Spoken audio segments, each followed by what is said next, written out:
오늘 우리는 한국 사회의 오랜 숙제이자 많은 이들의 가슴에 응어리로 남아있는 고부 갈등이라는 주제를 통해 인간관계와 마음의 평화에 대한 깊은 통찰을 나누고자 합니다. 이 이야기는 단순히 한 가정의 문제가 아니라 우리 모두가 겪을 수 있는 미움과 원망, 그리고 그것을 넘어설 수 있는 지혜에 관한 깊은 성찰을 담고 있습니다. 본격적인 이야기에 앞서 이 영상이 지혜의 울림이 되어 더 많은 분들에게 닿을 수 있도록 잠시 시간을 내어 구독과 좋아요를 눌러주시면 감사하겠습니다. 여러분의 작은 손길이 또 다른 누군가에게는 큰 위로와 깨달음의 빛이 될 수 있습니다. 모든 분들의 가정에 평화와 행복이 깃들기를 기원합니다. 일부 원망의 그림자, 그 시작 결혼을 시작할 때부터 시어머니의 반대는 것했습니다. 저희 집안이 보잘것없고 가난하다는 이유였습니다. 그 차가운 시선은 결혼 생활 내내 저를 따라다녔습니다. 조금 이른 나이에 결혼한 저는 시어머니 앞에만 서면 한없이 작아졌고 마치 어린 시절로 돌아간 듯 아무 말도 할 수 없는 무력감에 휩싸였습니다. 입 밖으로 나오지 못한 말들은 골마 터져 남편에게 향했고 남편은 그런 저를 이해하지 못했습니다. 결국 저는 남편마저 괴롭히는 나쁜 사람이 되어버렸습니다. 시어머니의 전화벨 소리만 울려도 그 목소리를 듣기만 해도 심장이 내려앉고 온몸이 공포로 굳어버립니다. 너무나 괴롭습니다. 이 깊은 괴로움에 한 스님은 뜻밖의 처방을 내립니다. 매일 108배절을 하며 이렇게 기도하라는 것이었습니다. 우리 집은 좋은 가문입니다. 이 세상 어디를 가도 꿀릴 것이 하나도 없습니다. 저를 이 좋은 집안에서 낳아주시고 길러주신 아버지, 어머니, 진심으로 감사합니다. 정말 감사합니다. 이 기도는 자신을 긍정하고 스스로의 뿌리에 대한 자존감을 회복하는 과정입니다. 시어머니의 시선에 갇혀 잃어버렸던 나를 되찾는 첫걸음인 셈입니다. 108배는 단순한 절이 아닙니다. 108가지 번뇌를 하나씩 내려놓으며 나를 낮추고 상대방을 온전히 받아들이는 수행의 과정입니다. 이 수행을 100일간 이어가며 먼저 자신의 마음을 다스려보라는 것이었습니다. 또 다른 여성의 이야기는 더욱 깊은 절망을 보여줍니다. 결혼한 지 11년, 시어머니 댁에서 차로 5분 거리에 살며 그녀는 시어머니의 계획과 뜻에 따라 움직이는 삶을 살아왔습니다. 남편에게 시어머니의 말은 곧 법이었습니다. 어른이 시키면 시키는 대로만 하면 된다. 결혼 첫날 들었던 이 말은 11년 동안 그녀의 삶을 옥죄는 족쇄가 되었습니다. 처음에는 검소하고 부지런한 시어머니라 생각했지만 시간이 흐를수록 숨이 막혀왔습니다. 4에서 5년 전 시어머니는 그녀에게 죽은 듯이 애들이나 키우고 살아라. 살다 보면 내 때가 오지 않겠나? 라는 말까지 던졌습니다. 남편과 아이들을 두고 빈손으로 나갈 자신도 홀로 아이들을 키워낼 능력도 없었기에 그녀는 그저 참고 또 참았습니다. 마치 월급을 받기 위해 사장의 잔소리를 견디는 직장인처럼 시댁을 직장이라 생각하며 버텼습니다. 하지만 마음속에는 억울함과 미움만이 쌓여갔습니다. 2부, 고통의 실체, 관점의 전환이 고통스러운 사연에 스님은 다시 한번 관점의 전환을 이야기합니다. 그 시댁이 정말 직장이라면 세상에 이보다 더 좋은 직장이 어디 있겠냐는 것입니다. 조금만 노력하면 집을 주지, 밥을 주지, 나중에 때가 되면 큰 퇴직금까지 나오지 않느냐. 이렇게 좋은 조건의 직장이 어디 있는가. 문제는 직장 상사에게 잘 보일 생각은 하지 않고 불평불만만 가득한 직원의 태도에 있다. 이 비유는 충격적이지만 문제의 본질을 꿰뚫습니다.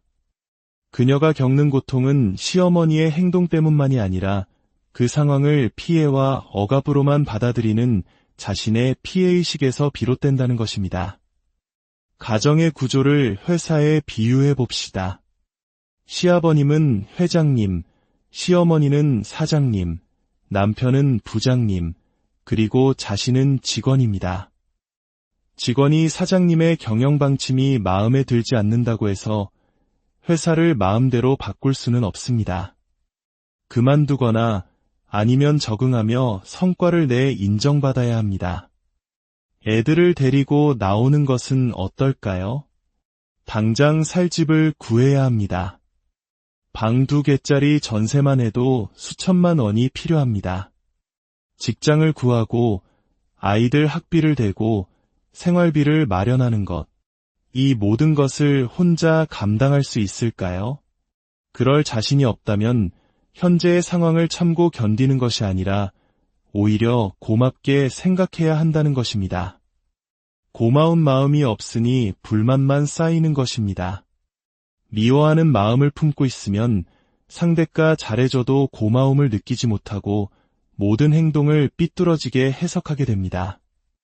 결국 이 모든 불행은 전생의 업보나 사주팔자 때문이 아니라 지금 이 순간 내가 삐뚤어진 마음을 움켜쥐고 있기 때문입니다. 마음의 문을 닫고 세상을 원망하면 굴러 들어오는 복도 스스로 걷어차게 됩니다. 스님은 웃으며 툭 던지듯 말합니다. 그냥 웃어 넘겨버려. 그걸 상처로 받지 말고 시어머니의 말이 상처를 주는 것이 아니라 내가 그것을 상처로 받아들이는 것이 문제의 핵심입니다. 3부 이해를 통한 치유의 길 3번째 사연은 더욱 복잡한 감정의 실타래를 보여줍니다. 35년간 시어머니와 함께 살아온 여성. 젊은 시절 시어머니는 억압적인 존재였습니다. 직장 생활로 바쁜 며느리를 위해 설거지 한번 해주지 않았고 그 서운함이 쌓여갔습니다. 그러던 시어머니가 우울증으로 자살을 시도했고 큰 병을 앓은 뒤로는 몸과 기가 모두 불편한 상태가 되었습니다. 이제 며느리에게 모든 것을 의지하는 시어머니. 머리로는 잘해드려야 한다고 생각하지만 얼굴만 봐도 짜증이 치밀어 오릅니다. 남들에게는 봉사활동도 열심히 하면서 정작 내 어머니에게는 왜 마음이 열리지 않는지 스스로가 너무나 괴롭습니다. 이 괴로움의 원인은 어디에 있을까요? 스님은 이해의 부족을 지적합니다. 수행에서 가장 중요한 것은 비법이 담긴 기도문이 아니라 원리에 대한 이해입니다. 시어머니라는 한 사람의 인생을 깊이 이해해야 합니다. 젊은 시절 남편이 다른 살림을 차려 떠나버렸을 때 한 여자로서 얼마나 큰 상처와 외로움을 겪었을까요? 의지할 곳은 아들 하나뿐이었을 겁니다. 그 아들에게 얼마나 큰 기대를 걸고 집착했겠습니까? 그런데 며느리가 나타나 아들을 빼앗아가는 듯한 소외감을 느꼈을 때 그 심정은 어떠했을까요? 우울증에 걸리고 자살을 시도하고 절에 미친 듯이 다녔던 그 모든 행동은 사실 죽을 것 같은 고통 속에서 살기 위한 발버둥이었습니다. 매일 차가운 물에 머리를 감고 절에 가는 고집스러운 행동조차 그렇게라도 해야 하루하루를 버틸 수 있었던 처절한 몸부림이었던 것입니다. 이러한 이해에 다다르면 미움은 연민으로 바뀝니다. 아, 우리 어머니가 그때 참 외로웠겠구나. 참 힘들었겠구나. 얼마나 괴로웠으면 그런 선택을 하려 했을까. 이렇게 어머니의 삶을 가슴으로 이해할 때 비로소 눈물이 흐르고 참회의 마음이 생겨납니다. 호스피스 교육을 받으며 다른 사람의 죽음은 안타까워하면서도 정작 내 어머니의 고통은 보지 못했던 이유는 바로 이해의 부족 때문이었습니다. 남이라고 생각하면 이해할 수 있는 일도 내 어머니이기에 그동안 쌓인 원망과 미움 때문에 보지 못했던 것입니다. 스님은 마지막으로 이렇게 조언합니다. 어머니를 이해하는 기도를 하십시오. 그동안 어머니의 마음을 헤아리지 못했던 것을 참회하십시오. 어머니, 죄송합니다. 오직 제 입장만 생각하고 어머니를 미워했습니다. 당신이 걸어온 삶의 무게를 이제야 조금이나마 헤아려 봅니다. 이런 기도를 통해 내 마음의 미움이 가라앉을 때 우리는 비로소 상대를 따뜻하게 대할 수 있게 됩니다. 결국 모든 문제의 해결은 상대를 바꾸는 것이 아니라 내 마음을 바꾸는 데서 시작됩니다. 미움과 원망의 시선으로 세상을 보면 세상은 지옥이 되지만 이해와 연민의 마음으로 세상을 보면 그곳이 바로 평화와 행복의 터전이 될 수. 오늘 우리는 한국 사회의 오랜 숙제이자 많은 이들의 가슴에 응어리로 남아있는 고부 갈등이라는 주제를 통해 인간관계와 마음의 평화에 대한 깊은 통찰을 나누고자 합니다. 이 이야기는 단순히 한 가정의 문제가 아니라 우리 모두가 겪을 수 있는 미움과 원망, 그리고 그것을 넘어설 수 있는 지혜에 관한 깊은 성찰을 담고 있습니다. 본격적인 이야기에 앞서 이 영상이 지혜의 울림이 되어 더 많은 분들에게 닿을 수 있도록 잠시 시간을 내어 구독과 좋아요를 눌러주시면 감사하겠습니다. 여러분의 작은 손길이 또 다른 누군가에게는 큰 위로와 깨달음의 빛이 될 수 있습니다. 모든 분들의 가정에 평화와 행복이 깃들기를 기원합니다. 일부 원망의 그림자, 그 시작 결혼을 시작할 때부터 시어머니의 반대는 것했습니다. 저희 집안이 보잘것없고 가난하다는 이유였습니다. 그 차가운 시선은 결혼 생활 내내 저를 따라다녔습니다. 조금 이른 나이에 결혼한 저는 시어머니 앞에만 서면 한없이 작아졌고 마치 어린 시절로 돌아간 듯 아무 말도 할 수 없는 무력감에 휩싸였습니다. 입 밖으로 나오지 못한 말들은 골마 터져 남편에게 향했고 남편은 그런 저를 이해하지 못했습니다. 결국 저는 남편마저 괴롭히는 나쁜 사람이 되어버렸습니다. 시어머니의 전화벨 소리만 울려도 그 목소리를 듣기만 해도 심장이 내려앉고 온몸이 공포로 굳어버립니다. 너무나 괴롭습니다. 이 깊은 괴로움에 한 스님은 뜻밖의 처방을 내립니다. 매일 108배절을 하며 이렇게 기도하라는 것이었습니다. 우리 집은 좋은 가문입니다. 이 세상 어디를 가도 꿀릴 것이 하나도 없습니다. 저를 이 좋은 집안에서 낳아주시고 길러주신 아버지, 어머니, 진심으로 감사합니다. 정말 감사합니다.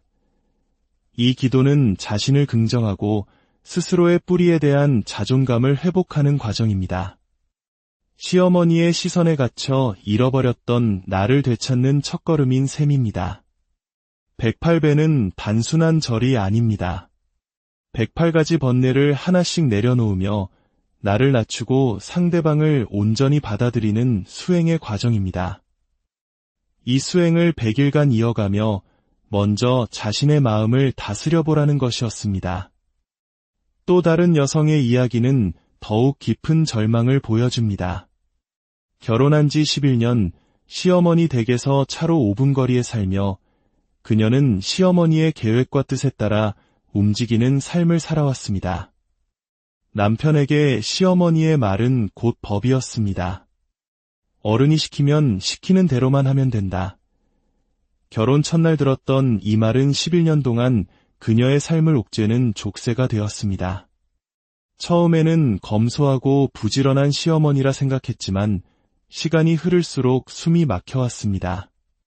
4에서 5년 전 시어머니는 그녀에게 죽은 듯이 애들이나 키우고 살아라. 살다 보면 내 때가 오지 않겠나? 라는 말까지 던졌습니다. 남편과 아이들을 두고 빈손으로 나갈 자신도 홀로 아이들을 키워낼 능력도 없었기에 그녀는 그저 참고 또 참았습니다. 마치 월급을 받기 위해 사장의 잔소리를 견디는 직장인처럼 시댁을 직장이라 생각하며 버텼습니다. 하지만 마음속에는 억울함과 미움만이 쌓여갔습니다. 2부, 고통의 실체, 관점의 전환이 고통스러운 사연에 스님은 다시 한번 관점의 전환을 이야기합니다. 그 시댁이 정말 직장이라면 세상에 이보다 더 좋은 직장이 어디 있겠냐는 것입니다. 조금만 노력하면 집을 주지, 밥을 주지, 나중에 때가 되면 큰 퇴직금까지 나오지 않느냐. 이렇게 좋은 조건의 직장이 어디 있는가. 문제는 직장 상사에게 잘 보일 생각은 하지 않고 불평불만만 가득한 직원의 태도에 있다. 이 비유는 충격적이지만 문제의 본질을 꿰뚫습니다. 그녀가 겪는 고통은 시어머니의 행동 때문만이 아니라 그 상황을 피해와 억압으로만 받아들이는 자신의 피해의식에서 비롯된다는 것입니다. 가정의 구조를 회사에 비유해 봅시다. 시아버님은 회장님, 시어머니는 사장님, 남편은 부장님, 그리고 자신은 직원입니다. 직원이 사장님의 경영 방침이 마음에 들지 않는다고 해서 회사를 마음대로 바꿀 수는 없습니다. 그만두거나 아니면 적응하며 성과를 내 인정받아야 합니다. 애들을 데리고 나오는 것은 어떨까요? 당장 살 집을 구해야 합니다. 방 2개짜리 전세만 해도 수천만 원이 필요합니다. 직장을 구하고 아이들 학비를 대고 생활비를 마련하는 것, 이 모든 것을 혼자 감당할 수 있을까요? 그럴 자신이 없다면 현재의 상황을 참고 견디는 것이 아니라 오히려 고맙게 생각해야 한다는 것입니다. 고마운 마음이 없으니 불만만 쌓이는 것입니다. 미워하는 마음을 품고 있으면 상대가 잘해줘도 고마움을 느끼지 못하고 모든 행동을 삐뚤어지게 해석하게 됩니다. 결국 이 모든 불행은 전생의 업보나 사주팔자 때문이 아니라 지금 이 순간 내가 삐뚤어진 마음을 움켜쥐고 있기 때문입니다. 마음의 문을 닫고 세상을 원망하면 굴러들어오는 복도 스스로 걷어차게 됩니다. 스님은 웃으며 툭 던지듯 말합니다. 그냥 웃어 넘겨버려. 그걸 상처로 받지 말고 시어머니의 말이 상처를 주는 것이 아니라 내가 그것을 상처로 받아들이는 것이 문제의 핵심입니다. 3부 이해를 통한 치유의 길 3번째 사연은 더욱 복잡한 감정의 실타래를 보여줍니다. 35년간 시어머니와 함께 살아온 여성. 젊은 시절 시어머니는 억압적인 존재였습니다. 직장 생활로 바쁜 며느리를 위해 설거지 한번 해주지 않았고 그 서운함이 쌓여갔습니다. 그러던 시어머니가 우울증으로 자살을 시도했고 큰 병을 앓은 뒤로는 몸과 기가 모두 불편한 상태가 되었습니다. 이제 며느리에게 모든 것을 의지하는 시어머니. 머리로는 잘해드려야 한다고 생각하지만 얼굴만 봐도 짜증이 치밀어 오릅니다. 남들에게는 봉사활동도 열심히 하면서 정작 내 어머니에게는 왜 마음이 열리지 않는지 스스로가 너무나 괴롭습니다. 이 괴로움의 원인은 어디에 있을까요? 스님은 이해의 부족을 지적합니다.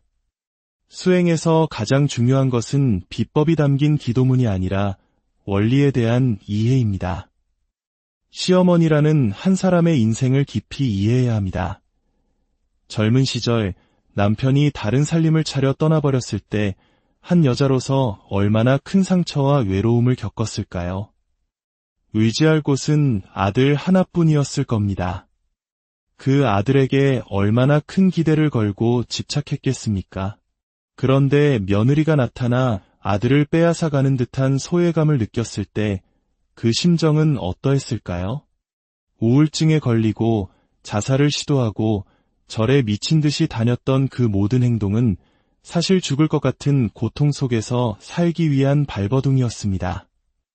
매일 차가운 물에 머리를 감고 절에 가는 고집스러운 행동조차 그렇게라도 해야 하루하루를 버틸 수 있었던 처절한 몸부림이었던 것입니다. 이러한 이해에 다다르면 미움은 연민으로 바뀝니다. 아, 우리 어머니가 그때 참 외로웠겠구나. 참 힘들었겠구나. 얼마나 괴로웠으면 그런 선택을 하려 했을까. 이렇게 어머니의 삶을 가슴으로 이해할 때 비로소 눈물이 흐르고 참회의 마음이 생겨납니다. 호스피스 교육을 받으며 다른 사람의 죽음은 안타까워하면서도 정작 내 어머니의 고통은 보지 못했던 이유는 바로 이해의 부족 때문이었습니다. 남이라고 생각하면 이해할 수 있는 일도 내 어머니이기에 그동안 쌓인 원망과 미움 때문에 보지 못했던 것입니다. 스님은 마지막으로 이렇게 조언합니다. 어머니를 이해하는 기도를 하십시오. 그동안 어머니의 마음을 헤아리지 못했던 것을 참회하십시오. 어머니, 죄송합니다. 오직 제 입장만 생각하고 어머니를 미워했습니다. 당신이 걸어온 삶의 무게를 이제야 조금이나마 헤아려 봅니다. 이런 기도를 통해 내 마음의 미움이 가라앉을 때 우리는 비로소 상대를 따뜻하게 대할 수 있게 됩니다. 결국 모든 문제의 해결은 상대를 바꾸는 것이 아니라 내 마음을 바꾸는 데서 시작됩니다. 미움과 원망의 시선으로 세상을 보면 세상은 지옥이 되지만 이해와 연민의 마음으로 세상을 보면 그곳이 바로 평화와 행복의 터전이 될 수. 오늘 우리는 한국 사회의 오랜 숙제이자 많은 이들의 가슴에 응어리로 남아있는 고부 갈등이라는 주제를 통해 인간관계와 마음의 평화에 대한 깊은 통찰을 나누고자 합니다.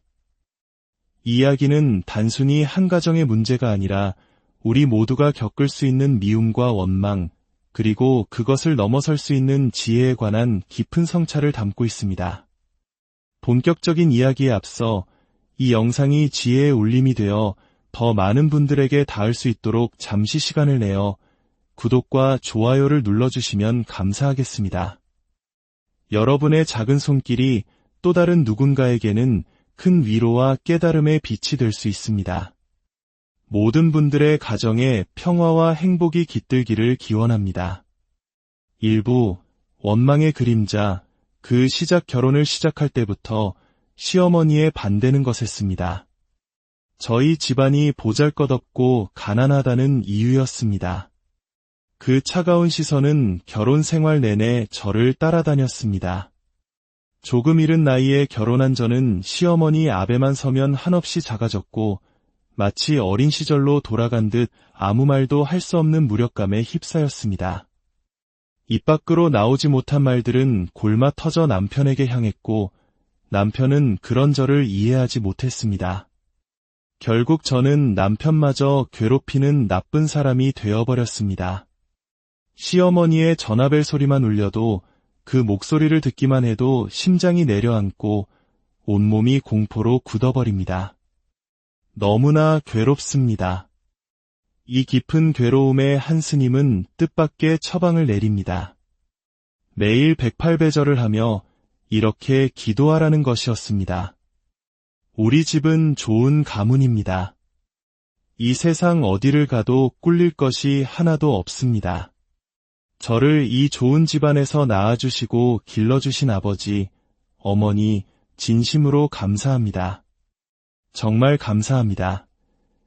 이 기도는 자신을 긍정하고 스스로의 뿌리에 대한 자존감을 회복하는 과정입니다.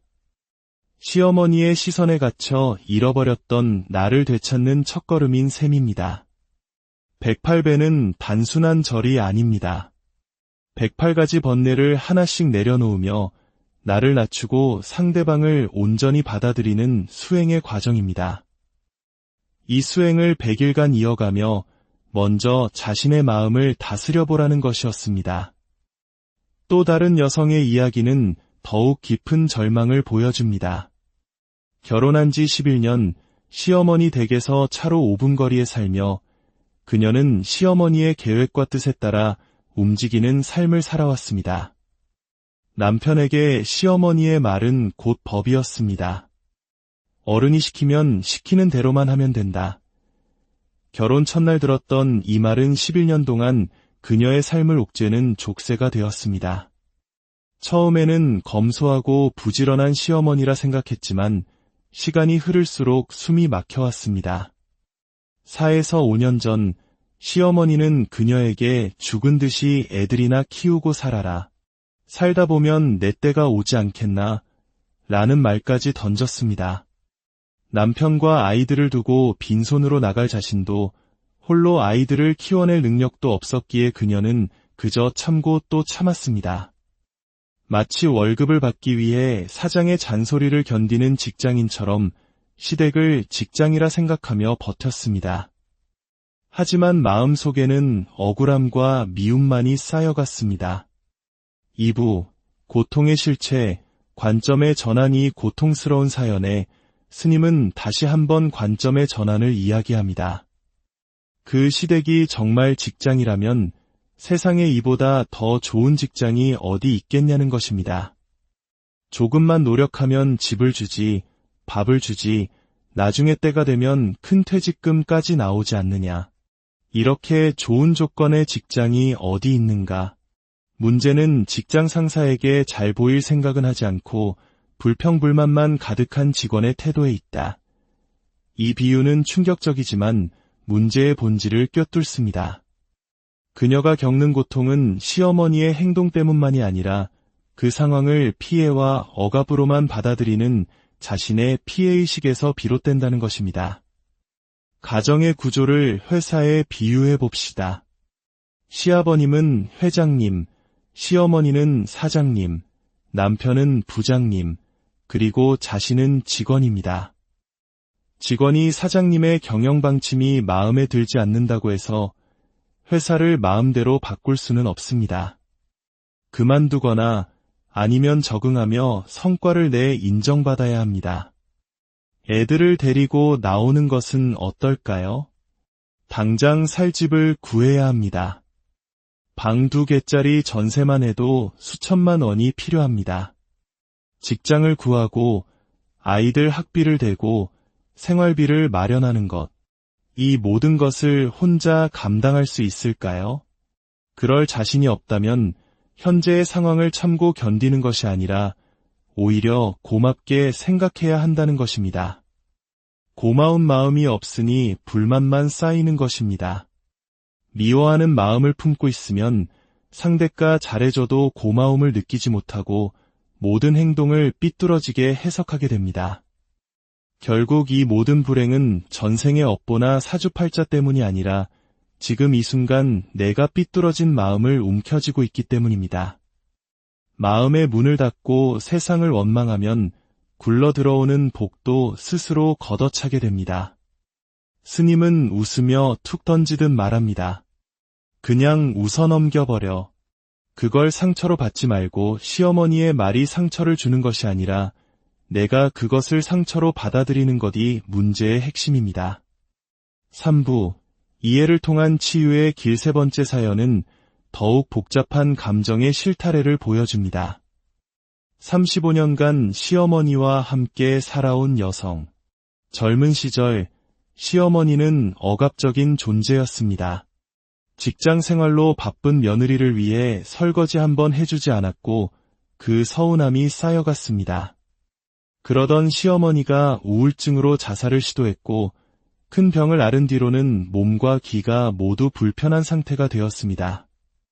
이제 며느리에게 모든 것을 의지하는 시어머니. 머리로는 잘해드려야 한다고 생각하지만 얼굴만 봐도 짜증이 치밀어 오릅니다. 남들에게는 봉사활동도 열심히 하면서 정작 내 어머니에게는 왜 마음이 열리지 않는지 스스로가 너무나 괴롭습니다. 이 괴로움의 원인은 어디에 있을까요? 스님은 이해의 부족을 지적합니다.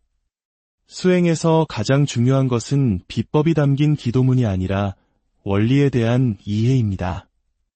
시어머니라는 한 사람의 인생을 깊이 이해해야 합니다. 젊은 시절 남편이 다른 살림을 차려 떠나버렸을 때 한 여자로서 얼마나 큰 상처와 외로움을 겪었을까요? 의지할 곳은 아들 하나뿐이었을 겁니다. 그 아들에게 얼마나 큰 기대를 걸고 집착했겠습니까? 그런데 며느리가 나타나 아들을 빼앗아가는 듯한 소외감을 느꼈을 때 그 심정은 어떠했을까요? 우울증에 걸리고 자살을 시도하고 절에 미친 듯이 다녔던 그 모든 행동은 사실 죽을 것 같은 고통 속에서 살기 위한 발버둥이었습니다.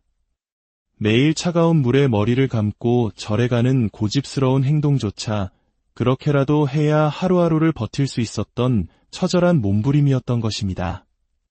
이러한 이해에 다다르면 미움은 연민으로 바뀝니다. 아, 우리 어머니가 그때 참 외로웠겠구나. 참 힘들었겠구나. 얼마나 괴로웠으면 그런 선택을 하려 했을까. 이렇게 어머니의 삶을 가슴으로 이해할 때 비로소 눈물이 흐르고 참회의 마음이 생겨납니다. 호스피스 교육을 받으며 다른 사람의 죽음은 안타까워하면서도 정작 내 어머니의 고통은 보지 못했던 이유는 바로 이해의 부족 때문이었습니다. 남이라고 생각하면 이해할 수 있는 일도 내 어머니이기에 그동안 쌓인 원망과 미움 때문에 보지 못했던 것입니다. 스님은 마지막으로 이렇게 조언합니다. 어머니를 이해하는 기도를 하십시오. 그동안 어머니의 마음을 헤아리지 못했던 것을 참회하십시오. 어머니, 죄송합니다. 오직 제 입장만 생각하고 어머니를 미워했습니다. 당신이 걸어온 삶의 무게를 이제야 조금이나마 헤아려 봅니다. 이런 기도를 통해 내 마음의 미움이 가라앉을 때 우리는 비로소 상대를 따뜻하게 대할 수 있게 됩니다. 결국 모든 문제의 해결은 상대를 바꾸는 것이 아니라 내 마음을 바꾸는 데서 시작됩니다. 미움과 원망의 시선으로 세상을 보면 세상은 지옥이 되지만 이해와 연민의 마음으로 세상을 보면 그곳이 바로 평화와 행복의 터전이 될 수. 오늘 우리는 한국 사회의 오랜 숙제이자 많은 이들의 가슴에 응어리로 남아있는 고부 갈등이라는 주제를 통해 인간관계와 마음의 평화에 대한 깊은 통찰을 나누고자 합니다. 이 이야기는 단순히 한 가정의 문제가 아니라 우리 모두가 겪을 수 있는 미움과 원망, 그리고 그것을 넘어설 수 있는 지혜에 관한 깊은 성찰을 담고 있습니다. 본격적인 이야기에 앞서 이 영상이 지혜의 울림이 되어 더 많은 분들에게 닿을 수 있도록 잠시 시간을 내어 구독과 좋아요를 눌러주시면 감사하겠습니다. 여러분의 작은 손길이 또 다른 누군가에게는 큰 위로와 깨달음의 빛이 될 수 있습니다. 모든 분들의 가정에 평화와 행복이 깃들기를 기원합니다. 1부 원망의 그림자. 그 시작 결혼을 시작할 때부터 시어머니의 반대는 거셌습니다. 저희 집안이 보잘것없고 가난하다는 이유였습니다. 그 차가운 시선은 결혼 생활 내내 저를 따라다녔습니다. 조금 이른 나이에 결혼한 저는 시어머니 앞에만 서면 한없이 작아졌고 마치 어린 시절로 돌아간 듯 아무 말도 할 수 없는 무력감에 휩싸였습니다. 입 밖으로 나오지 못한 말들은 골마 터져 남편에게 향했고 남편은 그런 저를 이해하지 못했습니다. 결국 저는 남편마저 괴롭히는 나쁜 사람이 되어버렸습니다. 시어머니의 전화벨 소리만 울려도 그 목소리를 듣기만 해도 심장이 내려앉고 온몸이 공포로 굳어버립니다. 너무나 괴롭습니다. 이 깊은 괴로움에 한 스님은 뜻밖의 처방을 내립니다. 매일 108배절을 하며 이렇게 기도하라는 것이었습니다. 우리 집은 좋은 가문입니다. 이 세상 어디를 가도 꿀릴 것이 하나도 없습니다.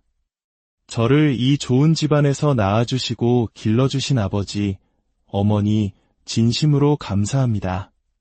정말 감사합니다. 이 기도는 자신을 긍정하고 스스로의 뿌리에 대한 자존감을 회복하는 과정입니다.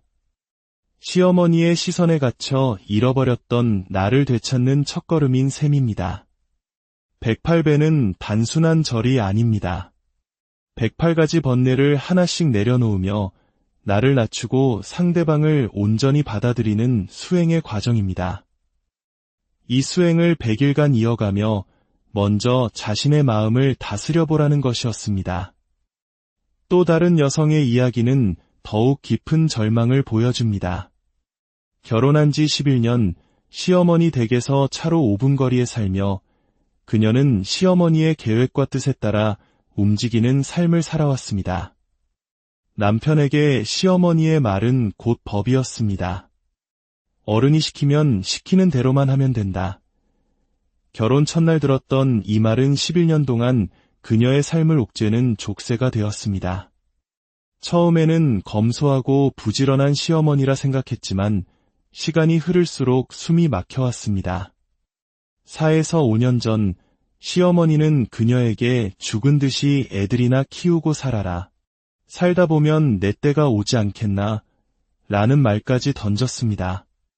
남편과 아이들을 두고 빈손으로 나갈 자신도 홀로 아이들을 키워낼 능력도 없었기에 그녀는 그저 참고 또 참았습니다.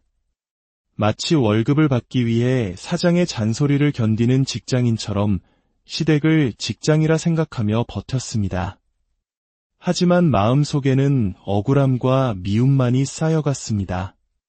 2부, 고통의 실체, 관점의 전환이 고통스러운 사연에 스님은 다시 한번 관점의 전환을 이야기합니다. 그 시댁이 정말 직장이라면 세상에 이보다 더 좋은 직장이 어디 있겠냐는 것입니다. 조금만 노력하면 집을 주지, 밥을 주지, 나중에 때가 되면 큰 퇴직금까지 나오지 않느냐. 이렇게 좋은 조건의 직장이 어디 있는가? 문제는 직장 상사에게 잘 보일 생각은 하지 않고 불평불만만 가득한 직원의 태도에 있다. 이 비유는 충격적이지만 문제의 본질을 꿰뚫습니다. 그녀가 겪는 고통은 시어머니의 행동 때문만이 아니라 그 상황을 피해와 억압으로만 받아들이는 자신의 피해의식에서 비롯된다는 것입니다. 가정의 구조를 회사에 비유해 봅시다. 시아버님은 회장님, 시어머니는 사장님, 남편은 부장님, 그리고 자신은 직원입니다. 직원이 사장님의 경영 방침이 마음에 들지 않는다고 해서 회사를 마음대로 바꿀 수는 없습니다. 그만두거나 아니면 적응하며 성과를 내 인정받아야 합니다. 애들을 데리고 나오는 것은 어떨까요? 당장 살 집을 구해야 합니다. 방 2개짜리 전세만 해도 수천만 원이 필요합니다. 직장을 구하고 아이들 학비를 대고 생활비를 마련하는 것, 이 모든 것을 혼자 감당할 수 있을까요? 그럴 자신이 없다면 현재의 상황을 참고 견디는 것이 아니라 오히려 고맙게 생각해야 한다는 것입니다. 고마운 마음이 없으니 불만만 쌓이는 것입니다. 미워하는 마음을 품고 있으면 상대가 잘해줘도 고마움을 느끼지 못하고 모든 행동을 삐뚤어지게 해석하게 됩니다.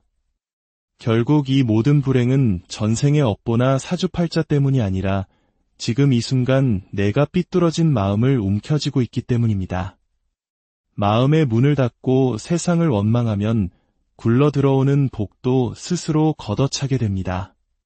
스님은 웃으며 툭 던지듯 말합니다. 그냥 웃어 넘겨버려.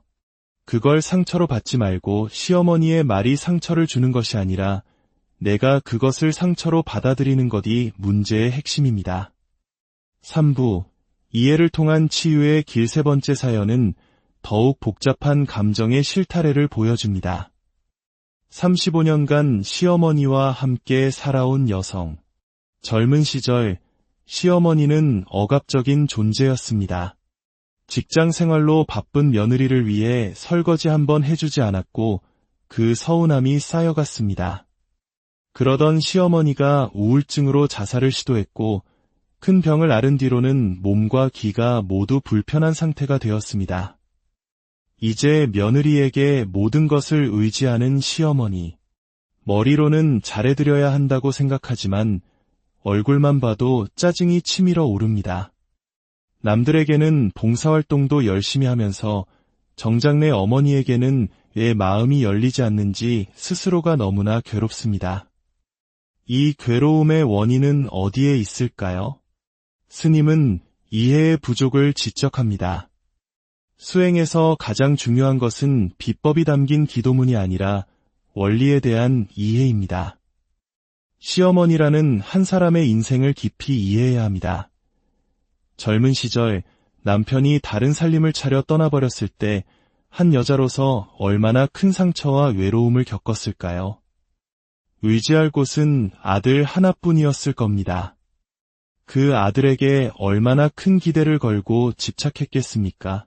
그런데 며느리가 나타나 아들을 빼앗아가는 듯한 소외감을 느꼈을 때 그 심정은 어떠했을까요? 우울증에 걸리고 자살을 시도하고 절에 미친 듯이 다녔던 그 모든 행동은 사실 죽을 것 같은 고통 속에서 살기 위한 발버둥이었습니다. 매일 차가운 물에 머리를 감고 절에 가는 고집스러운 행동조차 그렇게라도 해야 하루하루를 버틸 수 있었던 처절한 몸부림이었던 것입니다. 이러한 이해에 다다르면 미움은 연민으로 바뀝니다. 아, 우리 어머니가 그때 참 외로웠겠구나. 참 힘들었겠구나. 얼마나 괴로웠으면 그런 선택을 하려 했을까. 이렇게 어머니의 삶을 가슴으로 이해할 때 비로소 눈물이 흐르고 참회의 마음이 생겨납니다.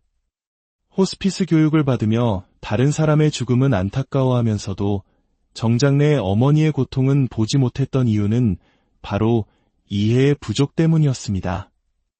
남이라고 생각하면 이해할 수 있는 일도 내 어머니이기에 그동안 쌓인 원망과 미움 때문에 보지 못했던 것입니다. 스님은 마지막으로 이렇게 조언합니다. 어머니를 이해하는 기도를 하십시오. 그동안 어머니의 마음을 헤아리지 못했던 것을 참회하십시오. 어머니, 죄송합니다. 오직 제 입장만 생각하고 어머니를 미워했습니다. 당신이 걸어온 삶의 무게를 이제야 조금이나마 헤아려 봅니다. 이런 기도를 통해 내 마음의 미움이 가라앉을 때 우리는 비로소 상대를 따뜻하게 대할 수 있게 됩니다. 결국 모든 문제의 해결은 상대를 바꾸는 것이 아니라 내 마음을 바꾸는 데서 시작됩니다. 미움과 원망의 시선으로 세상을 보면 세상은 지옥이 되지만 이해와 연민의 마음으로 세상을 보면 그곳이 바로 평화와 행복의 터전이 될 수. 오늘 우리는 한국 사회의 오랜 숙제이자 많은 이들의 가슴에 응어리로 남아있는 고부 갈등이라는 주제를 통해 인간관계와 마음의 평화에 대한 깊은 통찰을 나누고자 합니다. 이 이야기는 단순히 한 가정의 문제가 아니라 우리 모두가 겪을 수 있는 미움과 원망, 그리고 그것을 넘어설 수 있는 지혜에 관한 깊은 성찰을 담고 있습니다. 본격적인 이야기에 앞서 이 영상이 지혜의 울림이 되어 더 많은 분들에게 닿을 수 있도록 잠시 시간을 내어 구독과 좋아요를 눌러주시면 감사하겠습니다. 여러분의 작은 손길이 또 다른 누군가에게는 큰 위로와 깨달음의 빛이 될 수 있습니다. 모든 분들의 가정에 평화와 행복이 깃들기를 기원합니다. 1부 원망의 그림자. 그 시작. 결혼을 시작할 때부터 시어머니의 반대는 거셌습니다. 저희 집안이 보잘것없고 가난하다는 이유였습니다. 그 차가운 시선은 결혼 생활 내내 저를 따라다녔습니다. 조금 이른 나이에 결혼한 저는 시어머니 앞에만 서면 한없이 작아졌고 마치 어린 시절로 돌아간 듯 아무 말도 할 수 없는 무력감에 휩싸였습니다. 입 밖으로 나오지 못한 말들은 골마 터져 남편에게 향했고 남편은 그런 저를 이해하지 못했습니다. 결국 저는 남편마저 괴롭히는 나쁜 사람이 되어버렸습니다. 시어머니의 전화벨 소리만 울려도 그 목소리를 듣기만 해도 심장이 내려앉고 온몸이 공포로 굳어버립니다. 너무나 괴롭습니다. 이 깊은 괴로움에 한 스님은 뜻밖의 처방을 내립니다. 매일 108배절을 하며 이렇게 기도하라는 것이었습니다. 우리 집은 좋은 가문입니다. 이 세상 어디를 가도 꿀릴 것이 하나도 없습니다. 저를 이 좋은 집안에서 낳아주시고 길러주신 아버지, 어머니, 진심으로 감사합니다. 정말 감사합니다. 이 기도는 자신을 긍정하고 스스로의 뿌리에 대한 자존감을 회복하는 과정입니다. 시어머니의 시선에 갇혀 잃어버렸던 나를 되찾는 첫걸음인 셈입니다. 108배는 단순한 절이 아닙니다. 108가지 번뇌를 하나씩 내려놓으며 나를 낮추고 상대방을 온전히 받아들이는 수행의 과정입니다. 이 수행을 100일간 이어가며 먼저 자신의 마음을 다스려보라는 것이었습니다. 또 다른 여성의 이야기는 더욱 깊은 절망을 보여줍니다. 결혼한 지 11년, 시어머니 댁에서 차로 5분 거리에 살며 그녀는 시어머니의 계획과 뜻에 따라 움직이는 삶을 살아왔습니다. 남편에게 시어머니의 말은 곧 법이었습니다. 어른이 시키면 시키는 대로만 하면 된다. 결혼 첫날 들었던 이 말은 11년 동안 그녀의 삶을 옥죄는 족쇄가 되었습니다. 처음에는 검소하고 부지런한 시어머니라 생각했지만 시간이 흐를수록 숨이 막혀왔습니다. 4에서 5년 전 시어머니는 그녀에게 죽은 듯이 애들이나 키우고 살아라. 살다 보면 내 때가 오지 않겠나? 라는 말까지 던졌습니다. 남편과 아이들을 두고 빈손으로 나갈 자신도 홀로 아이들을 키워낼 능력도 없었기에 그녀는 그저 참고 또 참았습니다. 마치 월급을 받기 위해 사장의 잔소리를 견디는 직장인처럼 시댁을 직장이라 생각하며 버텼습니다. 하지만 마음속에는 억울함과 미움만이 쌓여갔습니다. 2부, 고통의 실체, 관점의 전환이 고통스러운 사연에 스님은 다시 한번 관점의 전환을 이야기합니다. 그 시댁이 정말 직장이라면 세상에 이보다 더 좋은 직장이 어디 있겠냐는 것입니다. 조금만 노력하면 집을 주지, 밥을 주지, 나중에 때가 되면 큰 퇴직금까지 나오지 않느냐. 이렇게 좋은 조건의 직장이 어디 있는가? 문제는 직장 상사에게 잘 보일 생각은 하지 않고 불평불만만 가득한 직원의 태도에 있다. 이 비유는 충격적이지만 문제의 본질을 꿰뚫습니다. 그녀가 겪는 고통은 시어머니의 행동 때문만이 아니라 그 상황을 피해와 억압으로만 받아들이는 자신의 피해의식에서 비롯된다는 것입니다. 가정의 구조를 회사에 비유해 봅시다. 시아버님은 회장님, 시어머니는 사장님, 남편은 부장님, 그리고 자신은 직원입니다. 직원이 사장님의 경영 방침이 마음에 들지 않는다고 해서 회사를 마음대로 바꿀 수는 없습니다. 그만두거나 아니면 적응하며 성과를 내 인정받아야 합니다. 애들을 데리고 나오는 것은 어떨까요? 당장 살 집을 구해야 합니다. 방 2개짜리 전세만 해도 수천만 원이 필요합니다. 직장을 구하고 아이들 학비를 대고 생활비를 마련하는 것. 이 모든 것을 혼자 감당할 수 있을까요? 그럴 자신이 없다면 현재의 상황을 참고 견디는 것이 아니라 오히려 고맙게 생각해야 한다는 것입니다. 고마운 마음이 없으니 불만만 쌓이는 것입니다. 미워하는 마음을 품고 있으면 상대가 잘해줘도 고마움을 느끼지 못하고 모든 행동을 삐뚤어지게 해석하게 됩니다. 결국 이 모든 불행은 전생의 업보나 사주팔자 때문이 아니라 지금 이 순간 내가 삐뚤어진 마음을 움켜쥐고 있기 때문입니다. 마음의 문을 닫고 세상을 원망하면 굴러 들어오는 복도 스스로 걷어차게 됩니다. 스님은 웃으며 툭 던지듯 말합니다. 그냥 웃어 넘겨버려. 그걸 상처로 받지 말고 시어머니의 말이 상처를 주는 것이 아니라 내가 그것을 상처로 받아들이는 것이 문제의 핵심입니다. 3부, 이해를 통한 치유의 길 3번째 사연은 더욱 복잡한 감정의 실타래를 보여줍니다. 35년간 시어머니와 함께 살아온 여성. 젊은 시절 시어머니는 억압적인 존재였습니다. 직장 생활로 바쁜 며느리를 위해 설거지 한번 해주지 않았고 그 서운함이 쌓여갔습니다. 그러던 시어머니가 우울증으로 자살을 시도했고 큰 병을 앓은 뒤로는 몸과 기가 모두 불편한 상태가 되었습니다. 이제 며느리에게 모든 것을 의지하는 시어머니. 머리로는 잘해드려야 한다고 생각하지만 얼굴만 봐도 짜증이 치밀어 오릅니다. 남들에게는 봉사활동도 열심히 하면서 정작 내 어머니에게는 왜 마음이 열리지 않는지 스스로가 너무나 괴롭습니다. 이 괴로움의 원인은 어디에 있을까요? 스님은 이해의 부족을 지적합니다. 수행에서 가장 중요한 것은 비법이 담긴 기도문이 아니라 원리에 대한 이해입니다. 시어머니라는 한 사람의 인생을 깊이 이해해야 합니다.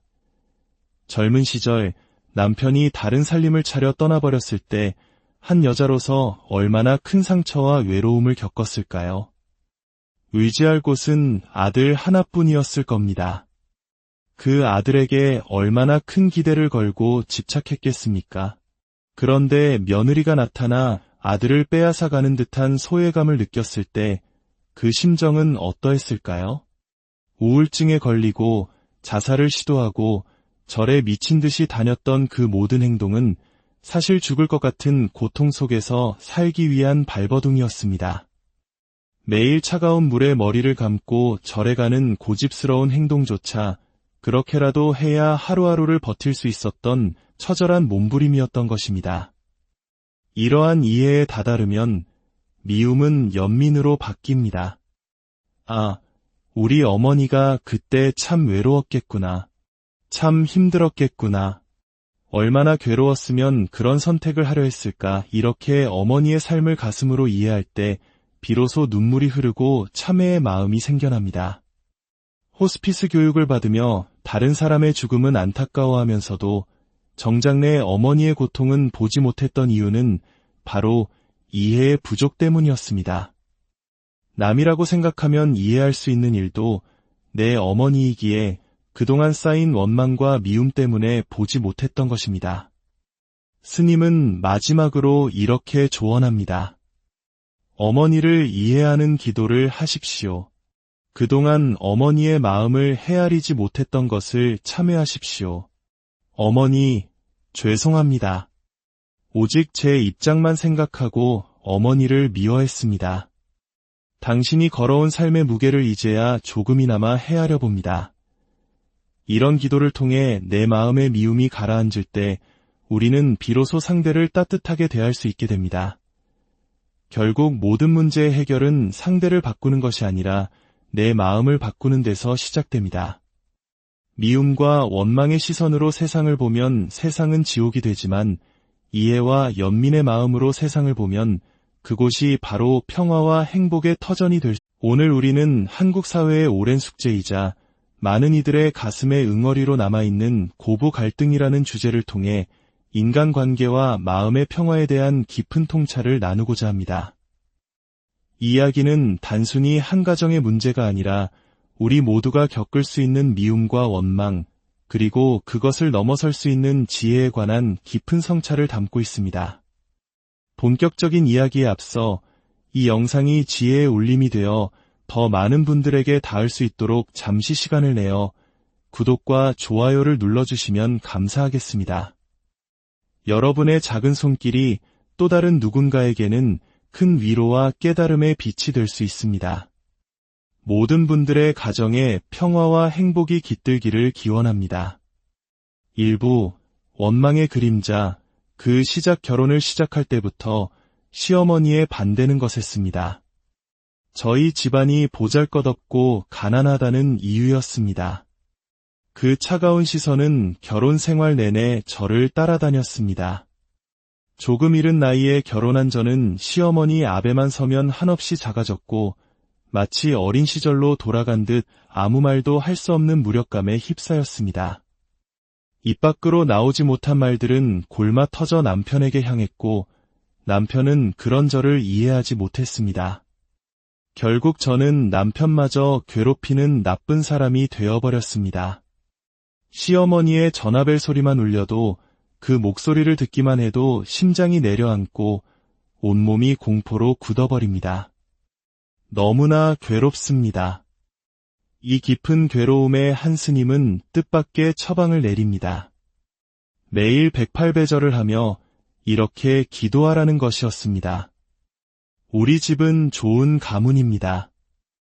이 세상 어디를 가도 꿀릴 것이 하나도 없습니다. 저를 이 좋은 집안에서 낳아주시고 길러주신 아버지, 어머니, 진심으로 감사합니다. 정말 감사합니다. 이 기도는 자신을 긍정하고 스스로의 뿌리에 대한 자존감을 회복하는 과정입니다. 시어머니의 시선에 갇혀 잃어버렸던 나를 되찾는 첫걸음인 셈입니다. 108배는 단순한 절이 아닙니다. 108가지 번뇌를 하나씩 내려놓으며 나를 낮추고 상대방을 온전히 받아들이는 수행의 과정입니다. 이 수행을 100일간 이어가며 먼저 자신의 마음을 다스려보라는 것이었습니다. 또 다른 여성의 이야기는 더욱 깊은 절망을 보여줍니다. 결혼한 지 11년, 시어머니 댁에서 차로 5분 거리에 살며 그녀는 시어머니의 계획과 뜻에 따라 움직이는 삶을 살아왔습니다. 남편에게 시어머니의 말은 곧 법이었습니다. 어른이 시키면 시키는 대로만 하면 된다. 결혼 첫날 들었던 이 말은 11년 동안 그녀의 삶을 옥죄는 족쇄가 되었습니다. 처음에는 검소하고 부지런한 시어머니라 생각했지만 시간이 흐를수록 숨이 막혀왔습니다. 4에서 5년 전 시어머니는 그녀에게 죽은 듯이 애들이나 키우고 살아라. 살다 보면 내 때가 오지 않겠나? 라는 말까지 던졌습니다. 남편과 아이들을 두고 빈손으로 나갈 자신도 홀로 아이들을 키워낼 능력도 없었기에 그녀는 그저 참고 또 참았습니다.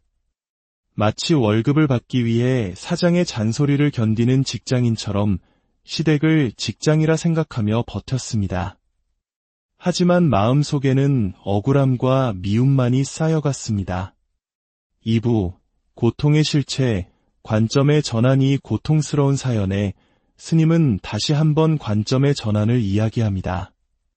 그 시댁이 정말 직장이라면 세상에 이보다 더 좋은 직장이 어디 있겠냐는 것입니다. 조금만 노력하면 집을 주지, 밥을 주지, 나중에 때가 되면 큰 퇴직금까지 나오지 않느냐. 이렇게 좋은 조건의 직장이 어디 있는가? 문제는 직장 상사에게 잘 보일 생각은 하지 않고 불평불만만 가득한 직원의 태도에 있다.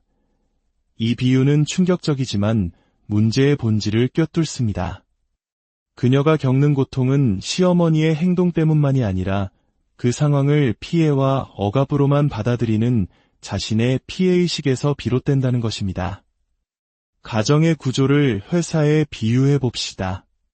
시아버님은 회장님, 시어머니는 사장님, 남편은 부장님, 그리고 자신은 직원입니다. 직원이 사장님의 경영 방침이 마음에 들지 않는다고 해서 회사를 마음대로 바꿀 수는 없습니다. 그만두거나 아니면 적응하며 성과를 내 인정받아야 합니다. 애들을 데리고 나오는 것은 어떨까요? 당장 살 집을 구해야 합니다. 방 2개짜리 전세만 해도 수천만 원이 필요합니다. 직장을 구하고 아이들 학비를 대고 생활비를 마련하는 것. 이 모든 것을 혼자 감당할 수 있을까요? 그럴 자신이 없다면 현재의 상황을 참고 견디는 것이 아니라 오히려 고맙게 생각해야 한다는 것입니다. 고마운 마음이 없으니 불만만 쌓이는 것입니다. 미워하는 마음을 품고 있으면 상대가 잘해줘도 고마움을 느끼지 못하고 모든 행동을 삐뚤어지게 해석하게 됩니다. 결국 이 모든 불행은 전생의 업보나 사주팔자 때문이 아니라 지금 이 순간 내가 삐뚤어진 마음을 움켜쥐고 있기 때문입니다. 마음의 문을 닫고 세상을 원망하면 굴러 들어오는 복도 스스로 걷어차게 됩니다. 스님은 웃으며 툭 던지듯 말합니다. 그냥 웃어 넘겨버려. 그걸 상처로 받지 말고 시어머니의 말이 상처를 주는 것이 아니라 내가 그것을 상처로 받아들이는 것이 문제의 핵심입니다. 3부, 이해를 통한 치유의 길 3번째 사연은 더욱 복잡한 감정의 실타래를 보여줍니다. 35년간 시어머니와 함께 살아온 여성. 젊은 시절 시어머니는 억압적인 존재였습니다.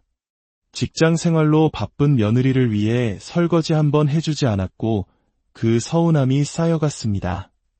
그러던 시어머니가 우울증으로 자살을 시도했고 큰 병을 앓은 뒤로는 몸과 기가 모두 불편한 상태가 되었습니다.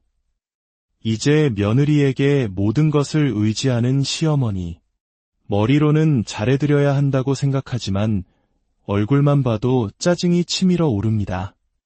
남들에게는 봉사활동도 열심히 하면서 정작 내 어머니에게는 왜 마음이 열리지 않는지 스스로가 너무나 괴롭습니다. 이 괴로움의 원인은 어디에 있을까요? 스님은 이해의 부족을 지적합니다. 수행에서 가장 중요한 것은 비법이 담긴 기도문이 아니라 원리에 대한 이해입니다. 시어머니라는 한 사람의 인생을 깊이 이해해야 합니다.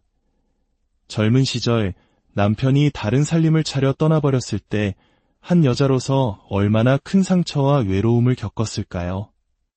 의지할 곳은 아들 하나뿐이었을 겁니다. 그 아들에게 얼마나 큰 기대를 걸고